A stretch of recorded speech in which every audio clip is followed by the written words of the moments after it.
Hi hello. ഇപ്പം ഞാൻ നിൽക്കുന്നത് ഞങ്ങളുടെ ഷോപ്പിലാണ്. നമ്മുടെ നെറ്റിപ്പട്ടത്തിൻ്റെ ബാക്കി ഭാഗം ഞാൻ ചെയ്യണത് ഇപ്പം നമ്മുടെ ഷോപ്പിലിരുന്നിട്ടാണ് കേട്ടോ.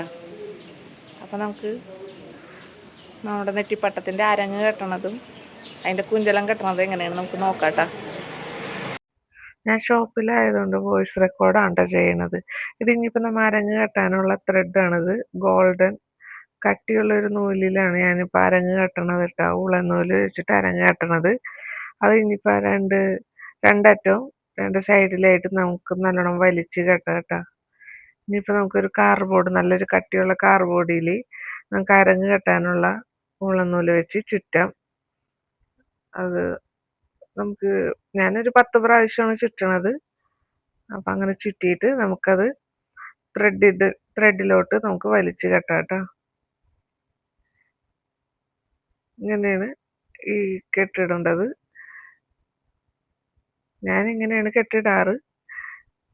പലരും പല രീതിയിൽ കെട്ടിടാറുണ്ട്. ഞാൻ ഇങ്ങനെയാണ് കെട്ടിടുന്നത് കേട്ടോ. ഇതിൻ്റെ അരങ്ങിൽ ഉളനൂല് വെച്ചിട്ട് ഞാൻ കെട്ടിടുന്നത് ഇങ്ങനെയാണ് കേട്ടോ.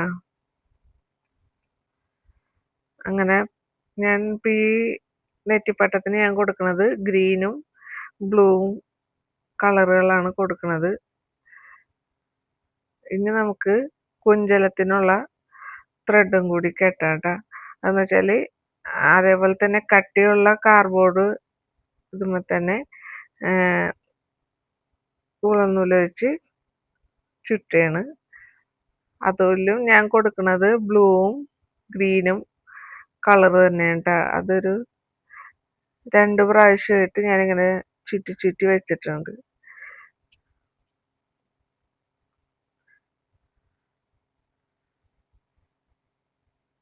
കടയിലായതുകൊണ്ട് അവിടെ എല്ലാവരും ഉള്ളതുകൊണ്ട് അവരോടൊക്കെ സംസാരിച്ചിട്ടാണ് ചെയ്യണത്. അപ്പം നമുക്ക് ഇതേപോലെ ചുറ്റി അതിൻ്റെ നടുവിലായിട്ട് നമുക്ക് നമ്മുടെ സെൻറ്റർ ഭാഗം വരുന്നത് ഗ്രീൻ കളർ ആയതുകൊണ്ട് ഞാൻ ഗ്രീൻ കളർ ത്രെഡ് വെച്ചിട്ട് തന്നെയാണ് ഇതിനെ കൂട്ടിക്കെട്ടണത്. ഈ ത്രെഡുകളെല്ലാം കൂട്ടിക്കെട്ടണായിട്ട് ഇനി ഇതെല്ലാനും കൂടി ഒരുമിച്ച് കൂട്ടി ഒരു കെട്ടും കൂടി നമുക്ക് ഇട്ട് കൊടുക്കാം.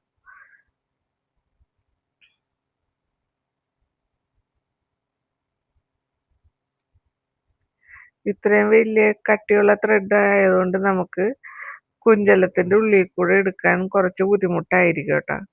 അതുകൊണ്ട് നമുക്ക് ഒരു ഗ്രീൻ കളറ് ത്രെഡും കൂടി നമുക്ക് എടുത്തിട്ട് നമുക്കത് കെട്ടി കുഞ്ചലത്തിൻ്റെ അകത്തോട്ട് കയറ്റി നമുക്ക് കയറ്റി ഒട്ടിക്കാവുന്നതാണ്. പിന്നെ ഇതിന് നല്ല ഇങ്ങനെ കുട പോലെ ഇങ്ങനെ നിൽക്കാൻ വേണ്ടിയിട്ട് നമുക്ക് അതിൻ്റെ ഉള്ളിൽ ഒരു ചെറിയൊരു കട്ടി കുറഞ്ഞൊരു കാർഡ്ബോർഡ് പേപ്പർ തന്നെ നമുക്ക് അതിൻ്റെ ഉള്ളിൽ ഒട്ടിച്ച് വിരിച്ച് വെക്കാവുന്നതാണ്.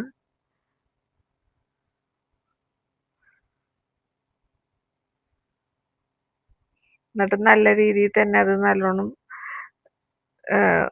നൂലൊക്കെ വലിച്ച് ഇതാക്കിയതിന് ശേഷം അതിൻ്റെ അടിഭാഗത്തെല്ലാം നമുക്ക് കട്ട് ചെയ്ത് കറക്റ്റ് ലെവലിൽ വെട്ടി റെഡിയാക്കാവുന്നതാണ് കേട്ടോ അത്.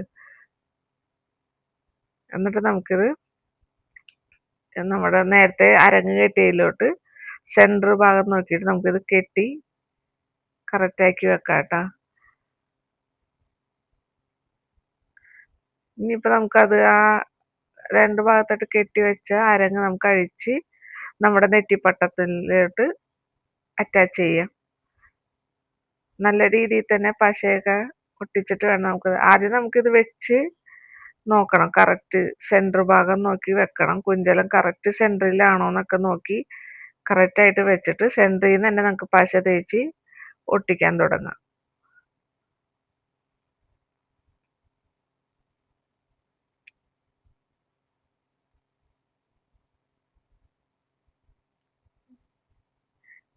ഇനി കറക്റ്റായിട്ട് ഇങ്ങനെ ഓരോ ഭാഗവും വെച്ച് നോക്കിയിട്ട് വേണം കേട്ടോ പശ തേക്കാൻ വേണ്ടിയിട്ട്. അങ്ങനെ നമ്മൾ എല്ലായിടത്തും പശയൊക്കെ തേച്ച് കറക്റ്റ് ലെവലിൽ ഒട്ടിച്ച് പോരുകയാണ്. നമ്മുടെ സൈഡ് ബോൾ വെച്ചതിൻ്റെ ഒപ്പത്തിന് മുട്ടിച്ച് തന്നെ വേണം നമുക്ക് ഈ അരങ്ങ് കെട്ടാനും.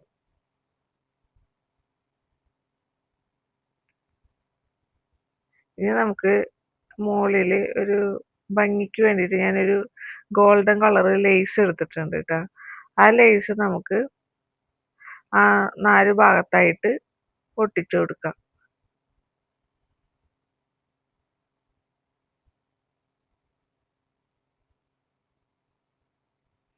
ഞാൻ പട്ട സെപ്പറേറ്റ് വെക്കണ കാരണം അവിടെ ഒരു അടിപ്പ് വരുന്നുണ്ട്. അപ്പൊ ആ ഭാഗത്ത് അടിപ്പ് കാണാത്ത രീതിയിലാണ് ഞാൻ ഈ ലേസ് ഒട്ടിച്ചു കൊടുക്കുന്നത്.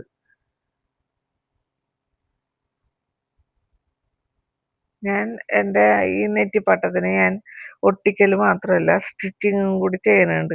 എല്ലായിടത്തും നല്ലോണം റൗണ്ട് അടിച്ച് ഞാൻ സ്റ്റിച്ച് ചെയ്ത് വെക്കാറുണ്ട് കേട്ടോ. അപ്പം അത് കാരണമാണ് അവിടെ ഒരു അടിപ്പ് വരുന്നത് പട്ടയുടെ ഭാഗത്തായിട്ട്. ഞാനവിടെ ഈ ലേസും കൂടി ഒട്ടിച്ച് വെക്കണം.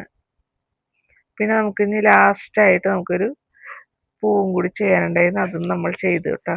അങ്ങനെ നമ്മുടെ 1.5 അടി നെറ്റിപ്പട്ടത്തിന്റെ വർക്ക് ഇവിടെ കഴിഞ്ഞിരിക്കുകയാണ്. എങ്ങനെയുണ്ടെന്നുള്ള അഭിപ്രായം എല്ലാവരും കമന്റ് ബോക്സിലൂടെ അറിയിക്കേണ്ടതാണ്. ഇനി അടുത്ത വീഡിയോയിലൂടെ നമുക്ക് ഇനിയും കാണാം. ബൈ.